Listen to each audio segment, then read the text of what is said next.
welcome if you're new here. I'm Carmen Fourie. I'm an employment relations practitioner and I'm also the director of Fourie Employment Relations. I have included a list of my credentials in the description box below to give you some peace of mind around the content that I share. Today's video is going to be primarily a guide for managers or employers, anybody in a leadership position, on how and when to issue what disciplinary action and when to schedule a hearing. I'm also hoping to debunk some myths around issuing warnings or when to schedule a hearing, specifically the myth that you have to issue 3 warnings prior to a dismissal.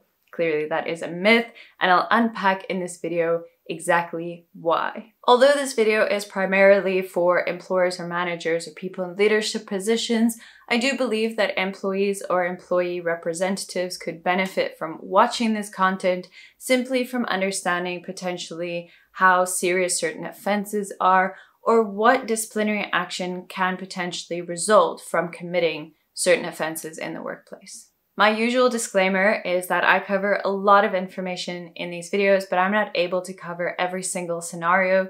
So therefore, these videos are for educational purposes only, and just remember to contact a professional if you need to. My second disclaimer specifically for today's video is that I'm going to speak in general terms, sort of what is generally done around a specific offense, but cases need to be taken on a case-by-case basis. And then you would deviate from the general kind of recommended outcome or sanction for a particular offense if there are circumstances that deem it necessary to deviate from the generally accepted outcome for a particular offense.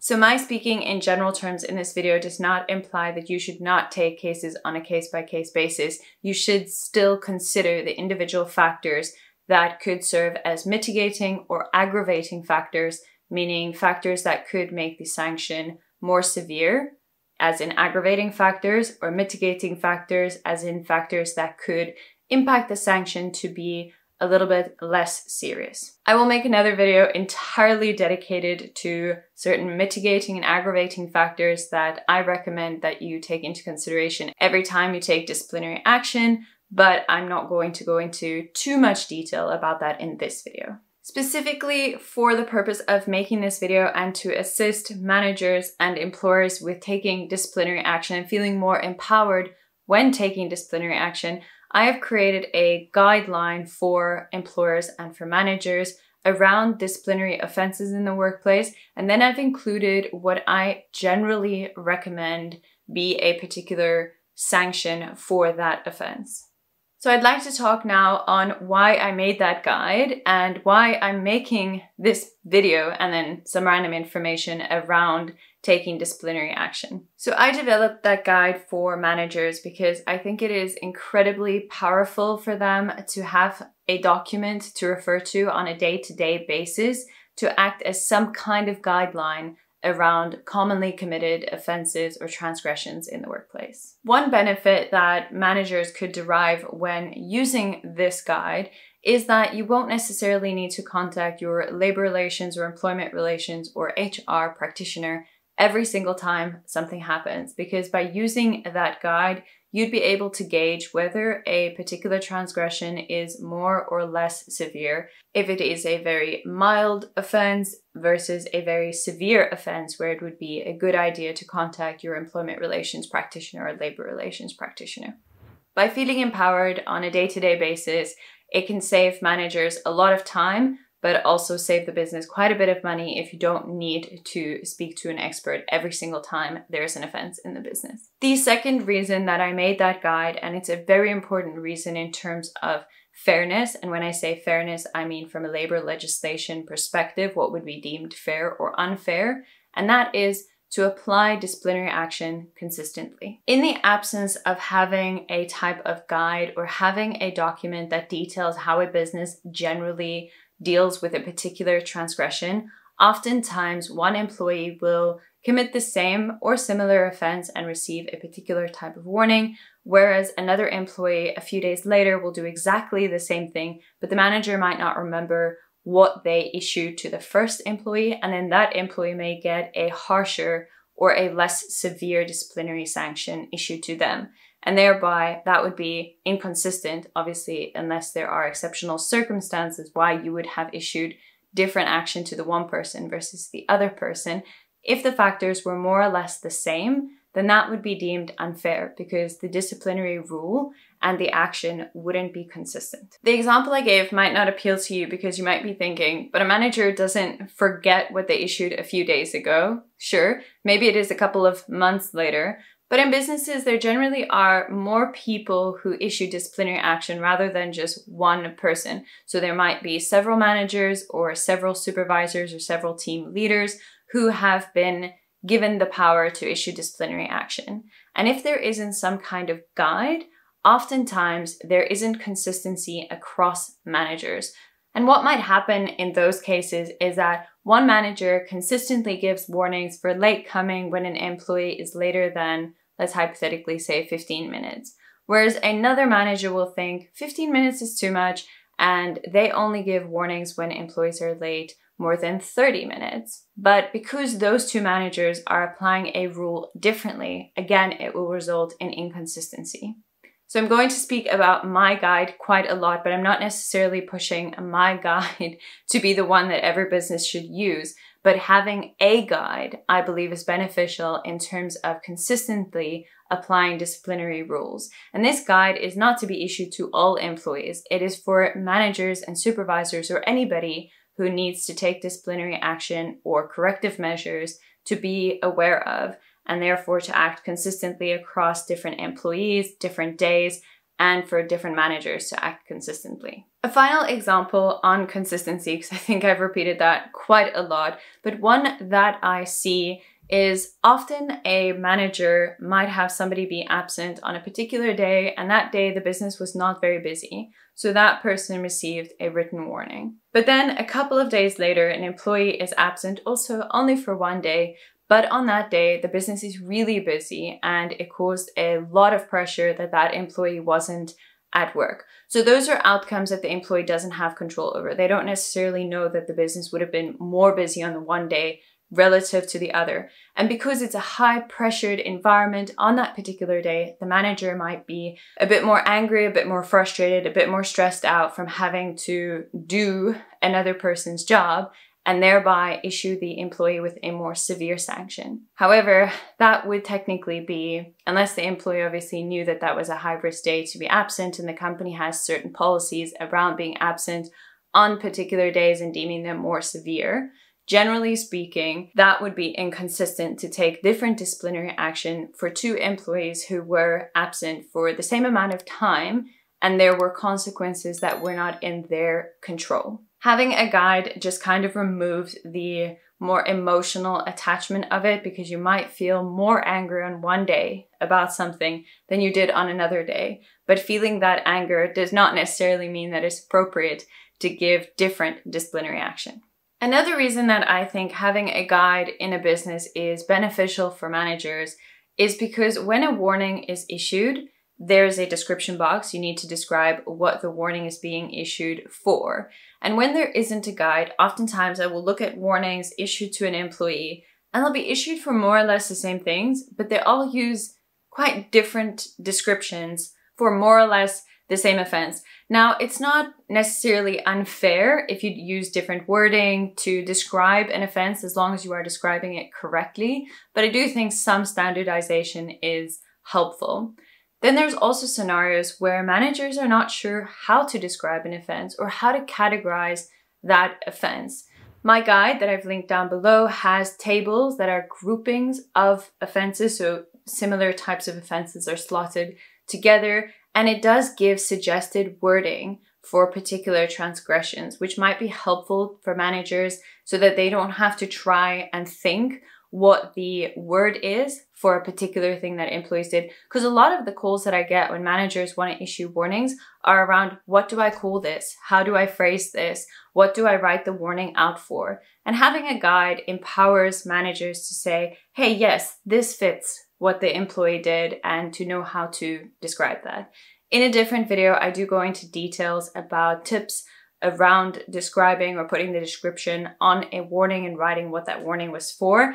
But in this video, I just want to say that I think it's helpful to have a guide in terms of having wording for different offenses, and the guide that I linked down below has, I think, about 65 offenses on there. And then also, I think that it is quite helpful at times when it has a standardized look to it, and then just adding the specific parts that are specific to the individual and the scenario that happened on the warning, such as the date, or if an employee was late, by how long they were late, put that on the warning as well. Second last reason why I think having a guide is very helpful for managers when it comes to disciplinary action is that disciplinary action short of a dismissal, so not talking about a dismissal now, is deemed corrective measures.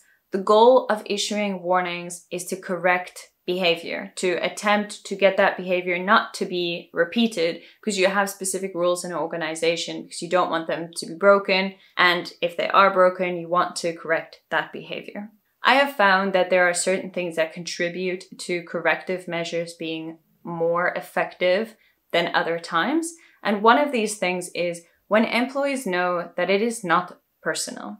Nothing about that warning being issued to them is somehow personal to them. It's very clear. These are the rules of the business. If these rules are broken, these are the likely outcomes. And when managers have a guide that they can rely on and they can kind of refer to, they don't have to point to it when they're issuing a warning to an employee, but they can feel more assured and remind the employee that these are rules that are applied to everybody consistently across the business and it's not personal. I find that when people feel that it's not personal, they're more likely to correct their behavior than when they feel like something is personally being done to them or not to anybody else. The final reason that I think guides are helpful for managers to use on a day-to-day basis is that employees should reasonably be able to expect what is going to happen should they transgress in the workplace. Disciplinary action should not come as a surprise. An employee should clearly know what they can and cannot do, and if they do something that they're not supposed to do, they should reasonably be able to expect, okay, I'm going to be given a written warning or a final written warning, or no, this is really serious. I might go into a hearing and the likely outcome of that might be a dismissal. Employees should be able to more or less expect what's going to happen if they commit some form of a transgression. The reason for that is firstly that it is very effective in preventing those things from happening if an employee knows what's going to happen if they transgress. But the second reason again is for consistency in the business, making sure that the rules are consistently applied. And the third reason is that you're just likely to reduce unnecessary labor disputes. And I'm not speaking external labor disputes, even just internal labor disputes, when it's very clear, these are the rules. This is likely the outcome if you transgress this rule. So I think it's very beneficial to managers to have that guide to ensure that it's consistently applied, but it also helps to reinforce for employees to know what they can expect if they don't follow the rules. This guide, again, is not a disciplinary code to be issued to the employees. You can, in your business, have a written disciplinary code that all employees receive, but that is not a requirement, and I would only recommend it if your business is large in the sense that you are not able to convey most of the rules without having them written down. If you are not getting the rules across to everybody, then I do suggest getting a disciplinary code and making sure that you detail specific rules or policies that are very important to you. I've heard this countless times in my career, so I would very much like to unpack it in this video and hopefully debunk it. Where people say to me, I have to receive 3 warnings before a dismissal, or an employer says to me, I have to give this person 3 warnings prior to a dismissal and I haven't given them these 3 warnings. Okay, this is a myth. That is not accurate, that you have to give somebody 3 warnings prior to a dismissal. There are some types of offenses where I would agree that 3 warnings prior to a dismissal is a good idea. But it is not a legislative requirement that you have to receive a verbal warning, a written warning, a final written warning, and then only proceed to a dismissal. There are some offenses that are so severe that they are dismissible offenses. That means an employee can be dismissed for committing that offense, even if it is the first time they've done it. My major reason for wanting to debunk this myth is because I truly believe that it does harm to have these myths circling around. And the harm that I've seen come from this one is that employees sometimes do things that are really severe, and I've chaired the hearing, and then they say to me, but I thought I would only receive a written warning because I've never done this thing before, thereby not realizing that they have committed a dismissible offense. Had they known that the likely outcome would have been dismissal, maybe they wouldn't have committed that particular offense and then potentially not have lost their jobs. So I think that this myth creates false expectations, which has the potential to lead to some really detrimental and serious outcomes for employees if they believe this. So I would like to reiterate, there are some offenses that I agree it's a good idea to give 3 warnings prior to a dismissal, but it is not a legislative requirement to do so, and there are some offenses that I recommend should be dismissible offenses, meaning an employee can be dismissed for the first time. I will discuss a few of them in this video. So I've tried to think, where does this myth come from? And I don't know where it comes from, but if I'm going to take a guess, our legislation, specifically the Code of Good Practice on dismissals, which is Schedule 8 and is attached to the Labor Relations Act, speaks about taking corrective measures and progressive discipline. So warnings that are issued to an employee are attempts at correcting behavior. When there's a repeat offense that is generally considered minor or moderate, then we might look at progressive discipline. So that's where, if it's repeated, the disciplinary action is likely to be more severe as that offense is repeated, thereby trying to prevent it from happening again by issuing a more serious disciplinary sanction. So that's where we'll generally go from issuing a verbal warning or a written warning, first one or second one, to a final written warning, and then only if the employee does it again to put them through a disciplinary hearing where the outcome is likely to be a dismissal. As a general rule of thumb, whenever you're chairing a hearing or whenever you are deciding what the appropriate disciplinary action is given that an offense has occurred, remember everything I'm discussing in this video, because I'm discussing issuing a sanction, which you only consider once you have decided based on a balance of probabilities that an employee did commit a particular offense. So when you are making that decision, given that you have already come to the conclusion that they did commit the offense based on a balance of probabilities, the general rule of thumb that I would say is to always look at corrective measures unless the offense is so severe that committing it for the first time completely severs the trust relationship between employers and employees. Again, I'm going to give you some examples a little bit later in this video. Back to the guide that I created, because I'm not going to go over every type of offense in this video. I'm just going to give a few examples here or there. Remember that my guide, I think it includes 65 offenses, more or less around there. So it does cover pretty much most of the offenses that I see in the workplace. So that could be helpful. And that shows exactly, it's on a table, and then it will show for the first offense or second offense, third offense, fourth offense, what I recommend as the likely outcome. So there are some offenses where I recommend you go straight to a final written warning. You don't issue a written warning, straight to a final written warning for a first offense. But there are others where I would recommend having a discussion prior to issuing any warnings. So that guide is, for the most part, there is other information on it, but the most value, I believe, is in those lists of offenses and then the recommended outcome. Now I'm quickly going to talk about what dismissible means. So when I refer to an offense as being dismissible, I have said this before, where it means that even though it's the first time an employee does this, they can be dismissed for that offense.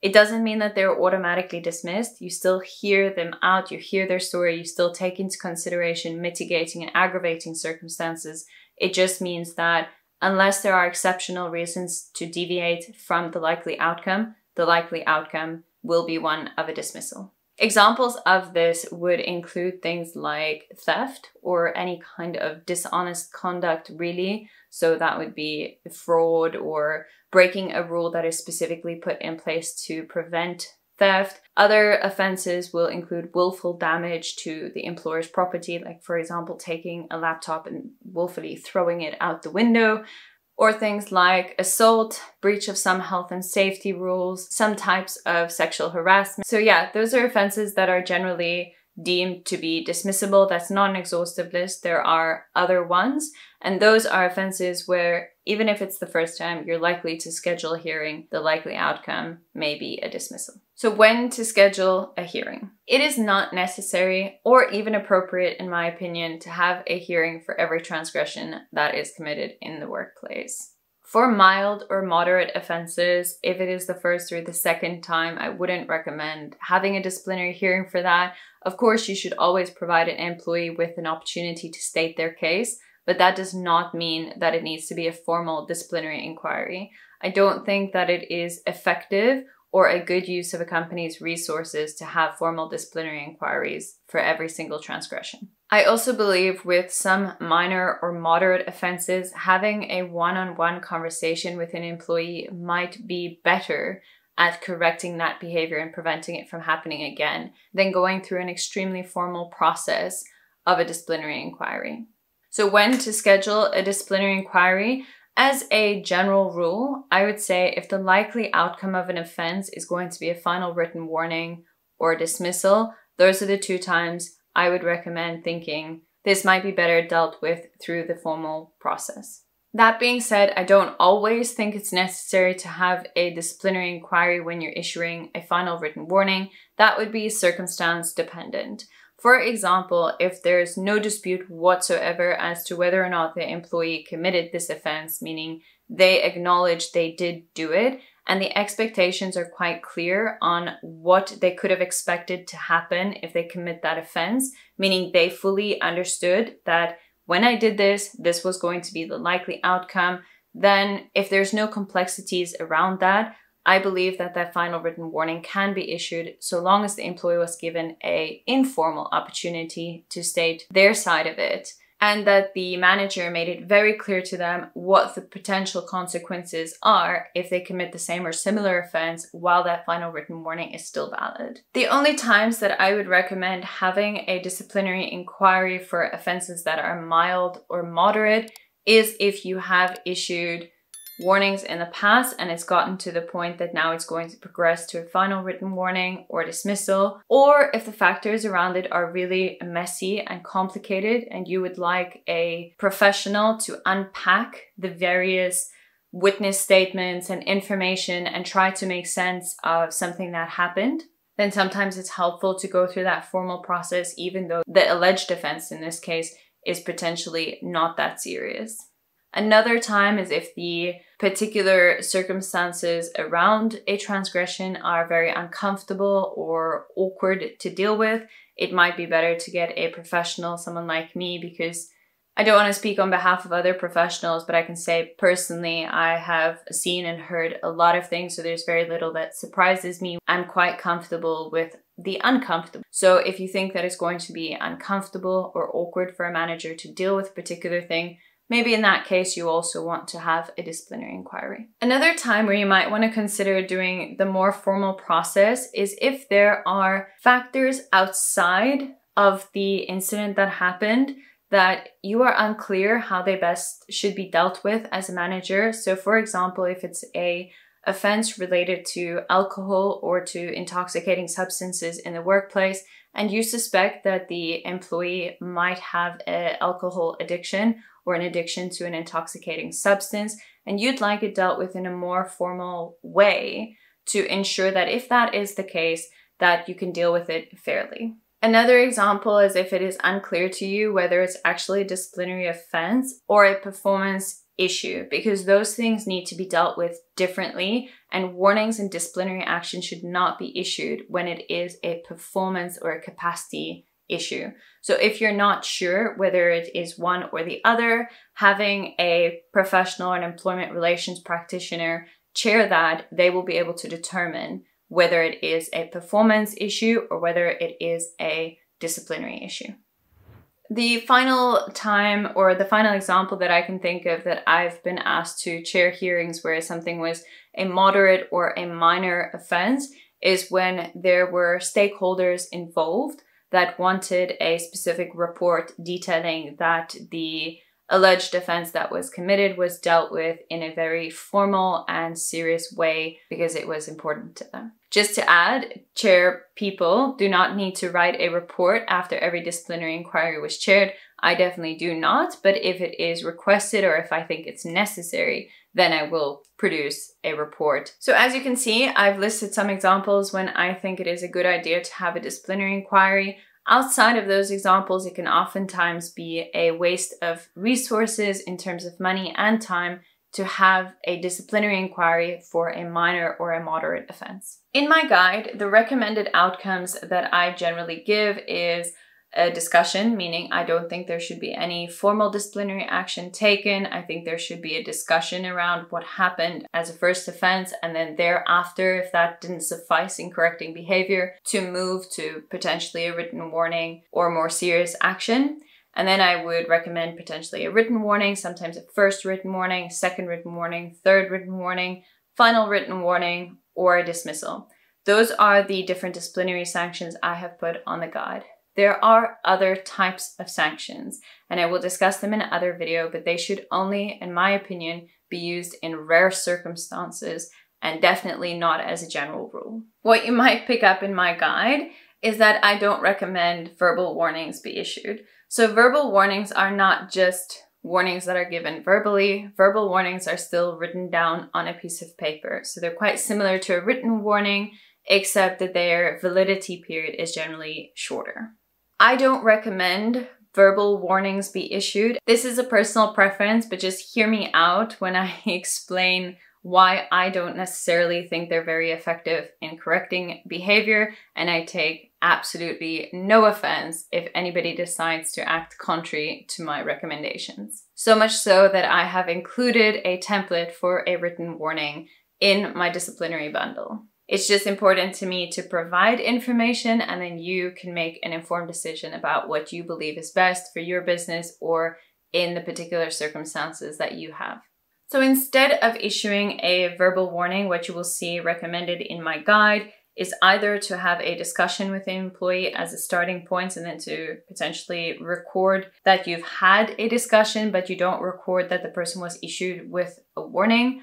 Or if I think it is a little bit more serious, then I will recommend issuing a first written warning and then a second written warning, as opposed to a verbal warning and then a written warning. So the difference would be first written warning, second written warning, final written warning, dismissal versus verbal written warning, final written warning, dismissal. Now the reason for that is verbal warnings are generally only valid for a period of 3 months. Written warnings are generally valid for a period of 6 months, and final written warnings are valid for a period of 9 to 12 months. In my experience, I have seen people be able to fake it. I don't enjoy doing this, but hopefully it gets my point across for a 3-month period while a verbal warning is valid, and then it expires, but they did not make meaningful changes to their behavior. I don't think that somebody is able to fake it for 6 months, or they're less likely to be able to fake it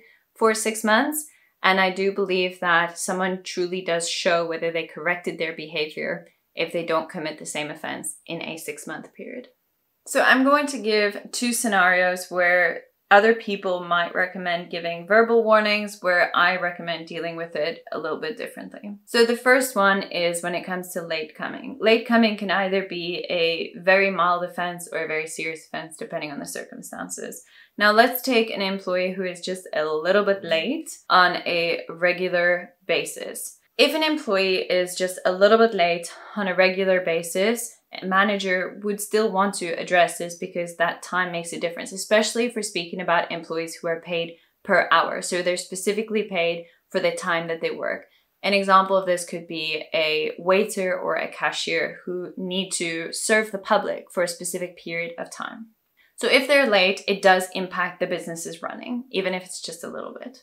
Some people might recommend giving a verbal warning where it's written down. It's a physical warning that's given to an employee for the first time that they are a little bit late. I think it might be more effective to have a discussion with an employee and speak to them about how they get to work and more or less what their morning routine involves. I'm not asking you to get into somebody's personal life. I'm more saying have a conversation with somebody to determine why this person comes to work late on a regular basis. Especially in South Africa, a lot of the time the late coming has to do with the transportation the person uses. So for example, if they use public transport or there are accidents in the road, things like that. So you can potentially brainstorm with the employee on how to correct that behavior through a discussion where you can work together to see how can we solve this problem, as opposed to issuing the person with a warning where it's unlikely that they're going to change their behavior, especially if it's something that's outside of their control that is preventing them from getting to work on time. And of course, once you've had this discussion, if it still doesn't improve, then you might want to progress to some disciplinary action in the form of a written warning. Another example where somebody might issue a verbal warning where I would recommend issuing a written warning is when it comes to unauthorized absenteeism. Generally speaking, for unauthorized absenteeism, if it is less than 2 or 3 consecutive days, I would consider that, obviously depending on the job and the circumstances, to be a moderate offense. And for a first offense, I would recommend issuing a first written warning, where some people would issue a verbal warning. Then if they committed again, they would issue then a written warning and then a final written warning, dismissal. Whereas I would recommend going first written warning, second written warning, final written warning, dismissal. The reason for this is because in my career, what I've seen happen is, remember I said that employees can fake it for 3 months? What I would see is an employee would be issued with a verbal warning that is valid for a 3-month period. And then they wouldn't be absent again in that 3-month period. But as soon as it's expired, come month 4, they would be absent again. Now, that verbal warning has expired. So they showed that they did correct their behavior in the period that the warning said they need to correct their behavior in. So you issue them with another verbal warning. And then maybe for those 3 months, they're not absent. But then the warning expires and you're left with a scenario. Do you keep giving verbal written warnings to the person, or do you proceed to more severe disciplinary action in the form of a written warning? At some point, sure, even with a bunch of expired warnings and the employee doesn't have a valid warning, but you've given them a whole bunch of verbal warnings before, you would be able to justify then in that scenario giving the employee with a written warning. But in my experience, it's just more effective to start with a written warning that is valid for 6 months, because 6 months does show a meaningful change to an employee's behavior. They are showing that they were able to correct their behavior in a 6-month period versus a 3-month period. But when you have just issued verbal warning after verbal warning after verbal warning, and eventually you just simply progress to a written warning because they keep expiring, you're also showing that your validity periods don't really mean that much. And you want your validity periods to be meaningful. You want to be clear that for this period, this is the period that you get to show that you're going to correct your behavior and not have this happen again. So in my experience, it's more effective in terms of corrective measures to issue a first written warning than a second written warning, as opposed to a verbal warning that is only valid for 3 months and then a written warning. And if you maybe want to use a verbal warning and make it valid for a longer period, then I don't really see the difference between a verbal warning and a written warning if they have exactly the same validity period. So you might as well just use a written warning. Okay, so those are just 2 scenarios to kind of show why I don't necessarily believe that verbal warnings are the most effective in correcting behavior, even if it is for a mild or moderate offense. And I think either going with a discussion or going with a written warning as opposed to a verbal warning is what I would recommend.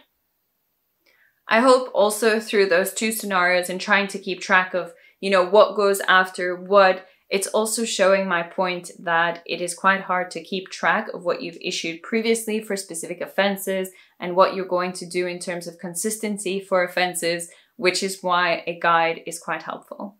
I've been doing this a long time, so I know off the top of my head what I generally think is appropriate sanctions for particular transgressions, but managers who don't deal with this on a daily basis or don't always get a wide range of offenses might not feel so comfortable to know offhand what they would like to do when there's a particular transgression. An important comment I want to make on using a guide, especially using my guide or any guide that any employment relations practitioner has drafted, is that before implementing it in your business, go through it and make the necessary changes, because I've included a general guide, but there are some offenses that will be more serious depending on the type of job. So some jobs are more high risk jobs than other ones, or they might be more serious depending on the seniority of the person. Generally speaking, offenses are more serious when they've been committed by somebody in a leadership position versus somebody who is in a subordinate position. And I'll give an example in my guide for under the influence of alcohol. For example, I generally recommend as a first offense to give a final written warning, and then only if that offense is committed again while the final written warning is valid, to proceed to having a disciplinary inquiry where the likely outcome will be one of dismissal. That is not to say that I don't think that somebody can be dismissed for a first offense under the influence of alcohol. I think there are circumstances where they can. So for example, a job where it is an extremely dangerous risk to the person or to anybody working alongside the person or the public if somebody is under the influence of alcohol while they are doing their jobs. Generally speaking, what comes to mind right now is kind of ultra heavy truck drivers, the ones that drive like the really, really massive trucks on the road. Potentially anybody who is a driver, especially if you're driving passengers or a pilot or somebody who's going to perform surgery. Those are kind of jobs where you definitely want to make sure that somebody is not under the influence of alcohol when they are doing their job. And those jobs are very different. For example, a cleaner in an office space. People are unlikely to even notice if the cleaner is under the influence of alcohol. So there's a difference there in terms of the risk that it poses in the one position versus the other one. And you might want to adapt the guide for specific positions in your business where you would deem it to be more serious or less serious than I have put on that guide. Words against guides. So in this video, I've spoken a lot about why I think a guide is useful for managers and employers to have, and I think it contributes to the employment relations in that workplace. I think that it can have the potential to save a lot of money and a lot of time where you usually outsource those things or have to spend time and money cleaning up mistakes that have been made or things that I've referred to in this video. But there are some practitioners or some people who don't believe that guides are a good idea. And I would like to talk about that as well for you to make an informed decision on whether or not you want a guide for your business, but also in the sense of that some of those are realistic and good points, and how can we use a guide but still mitigate against the risk or the negative that is being pointed out. The first and main criticism that I have heard when it comes to using guides for disciplinary action is that I remember years ago, another employment relations practitioner when I was still training said to me, no, it's a terrible idea to have them because that limits you in terms of what action you can issue if there is a transgression that occurs, as in implying that businesses must stick to the guide at all times. And that practitioner believed that it removes flexibility of an employer being able to take it on a case-by-case basis. Now, I would agree with that, but only if a guide was set in stone. A guide is simply a guide. It is not a, this is how it must happen every time. Scenarios must still be taken on a case-by-case basis. There should still be deviation if there are factors that justify deviation from that. However, when there are no reasons to deviate, then disciplinary action should be applied consistently. That is why I've said this in this video, and I've also included it on my guide. That guide should not be distributed to employees. It can be adapted and added to a disciplinary code, but it needs to be made very clear. It is simply a guideline, and that employees can receive different sanctions if the circumstances are vastly different or if there are exceptional circumstances that deem it necessary to deviate from that guide. So anybody who uses the guide or sees the guide needs to understand it is just that, a guide. So if you do use my guide and you transfer it into a disciplinary code that you issue to employees, please include on there that each case will be taken by a case-by-case basis and that different sanctions from that which is on the guide can be issued to an employee depending on the mitigating and aggravating circumstances. But generally speaking, if there's nothing, then the guy should be followed. Now, when we speak about deviations from the norms and allowing flexibility for an employer to decide they want to issue different disciplinary action, just a reminder that that flexibility is not a subjective flexibility. It needs to be objectively justifiable why one employee received a particular sanction and another employee received a different one if they broke the same rule and have more or less the same factors. There needs to be a good reason to deviate from that is objective. It's not just about the kind of personal relationship or that the person is really nice or anything like that. It needs to be things like their length of service or their previous disciplinary record or their outstanding performance or some kind of circumstances surrounding the actual transgression that took place, their job or something that you know is personally happening in their life. So it's a once-off occurrence that this kind of impacted on the workplace, things like that. You need to be able to clearly say that was issued differently because of this. And it shouldn't create a inconsistent, unpredictable culture in the business around disciplinary action. So I have chaired hearings one after the other for employees who were together and committed the same transgression together, and I've given different disciplinary outcomes for those transgressions, but they were always on things like length of service or the employee's previous disciplinary history, what other offenses they've committed or what previous warnings they have on file. In that case, it doesn't become a personal thing. Oh, why did that person receive this and I got a different sanction? Things like that. You're avoiding unnecessary, costly, and ineffective disputes. I add all those descriptive terms because I don't think labor disputes are a bad thing, but I think there are some of them that are ineffective and not contributing to your business and could be avoided. The second word against the use of guides, and sometimes what I've seen happen that I would like to caution against. Sometimes, and I understand that employers and managers are incredibly busy. So that's why a lot of what I do is geared towards how can I make it more efficient and effective to implement good labor relations practices in the business without it being excessively time consuming. And I'm trying to say where I think the time would be better spent and resources better spent to improve the labor relations without, adding extra pressure necessarily to managers, because I know that they're very busy. But sometimes what happens in that very busy state is that if there's a guide, a manager might skip over the part of actually having a conversation with the employee about why they committed that offense. And they might just go, okay, it's this offense, this is the outcome, here's your warning, sign it and go, don't do it again. That happens really often, as in I hear about it happening weekly, sometimes even daily. And I want to caution against being in a rush to issue disciplinary action. I understand from a manager's point of view, especially if you are issuing a lot of disciplinary action, if there's a lot of employees, to you it's just another warning. But to that employee, it is a big deal. It will take a little bit longer, but it is important to always give them an opportunity to state their case. Even if you don't believe that is going to result in a different outcome, it is the respectful thing to do, and it shows that you are having respect for the people in your workplace. And it might change your mind. It might lead to a different disciplinary outcome, but also have a proper conversation on how to avoid this going forward. Because warnings, please always bear in mind what their objective is. The objective is to correct behavior. You don't want the transgression to happen again. Therefore, take an extra couple of minutes to really explain to an employee, why is this rule in the business? Why is it important for the business that you adhere to this particular standard or this particular rule, in the hope that that understanding may prevent it from happening again.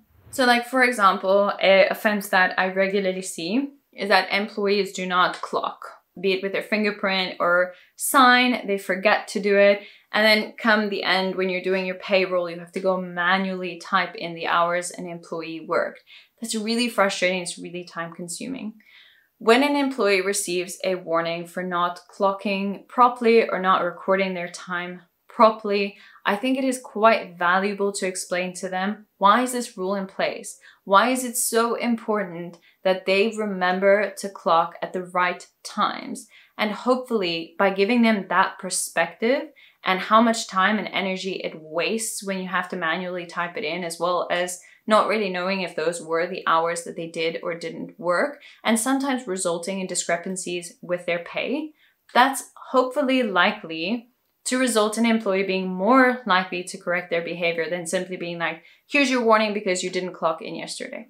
So as much as I'm adding a little bit of time and effort into issuing disciplinary action, I do believe, based on my experience, because a large part of what I do is seeing counterproductive behavior in the workplace and attempting to make recommendations on how to lessen that, I do believe that taking a tiny bit of extra time when issuing that warning to have a serious conversation with an employee about the importance of the rule and how to correct the behavior going forward saves the business money and time in the long run, and saves other things that the managers are going to be spending their time on if they don't correct behavior properly. So I want to caution against a guide being used as a standardized thing of just like, oh, this is what happened, this is the warning being issued, and not having a conversation with an employee. And now we are reaching the end of the video. I just want to kind of throw in a couple of final comments before I conclude this video in its entirety. I recognize that I didn't speak about that many examples of offenses. I'm not even sure how many I gave in this video, but my intention is to make videos about every category of offenses because different offenses have different factors that are important about them. So I'm hoping to make individual videos about different transgressions in the workplace, which will shed better light on that. Also, my guide obviously includes the most commonly committed offenses in the workplace and my recommended sanctions for them. I have made one video so far. By the time you're watching this, maybe I've made some more, but I've made one on absconsion and I've linked that down below. All right, so just gonna throw out some concluding remarks about warnings. Just a reminder that we do not issue punishments to employees. Warnings are not punishments, they are corrective measures with the goal to correct behavior going forward, not to punish behavior backwards. Somebody cannot change what they've already done. They can only correct their behavior going forward. A reminder to managers, it's vitally important to act consistently across different employees and across different time when it comes to disciplinary action. Always give an employee an opportunity to state their case prior to taking any disciplinary action. I've got an entire video on tips around warnings, but a reminder to not hastily take action and to not take action in an emotional state. When there's a sense of urgency, issue a precautionary suspension if you feel that that's necessary, and then give it some time before you take any action, to give yourself time to make sure that you're taking the appropriate action. While it might be irritating to add elements to issuing warnings and taking disciplinary action, I do think and I truly do believe that in the long run, it saves you a lot of time and a lot of money to just make sure that you're doing it right in the first place. The administration around warnings is quite important. If you would like to use my warning bundle, I have linked that down below as well. And that brings us to the end of today's video. I can still say a lot more on warnings, so I did make an entire different video on that, but I could probably say even more up and above that. So if you found any of this helpful, please remember that it's incredibly helpful to me if you like, comment, and subscribe to my channel. It means that I can continue to bring you these videos. If there's a particular topic that you'd like me to make a video on, or something that you found particularly helpful, please let me know. Feedback is incredibly valuable to me.